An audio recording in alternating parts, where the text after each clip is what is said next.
هل يتفق الطب مع الدين؟ تعالَ بسرعة نعرف إجابة السؤال ده مع بعض.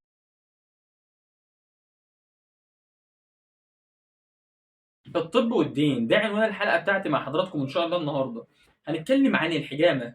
سبحان الله الرسول صلى الله عليه وسلم أوصى بالحجامة منذ 1400 سنة. طيب هل الحجامة دي مفيدة طبيًا والّا لأ؟ اكتشف العلماء ان الحجامه من الحاجات المفيده جدا جدا. طيب ليه؟ ايه الفايده بتاعتها؟ طيب قال لك ان زمان الناس كانت بتاكل تمر كتير جدا، والتمر ده من العناصر او من الاطعمه الغنيه جدا بالحديد. فانت عشان جسمك ما يتصابش بامراض زياده الحديد في الجسم زي مثلا مرض الهيموكروماتوسيس، فقال لك نعمل الحجامه. الحجامه ديت لو سالت اي حد بتعمل ايه هيقول لك بتخلصك من الدم الفاسد. لا، هي حضرتك بتخلصك من الحديد الزياده، مش من الدم الفاسد، من الحديد الزياده. وكانوا زمان بيعملوها عشان التمر ده من الحاجات الغنيه جدا بالحديد. فسبحان الله دي كانت معلومه دينيه ومفيده جدا طبيا. وشكرا جزيلا لحضرتك.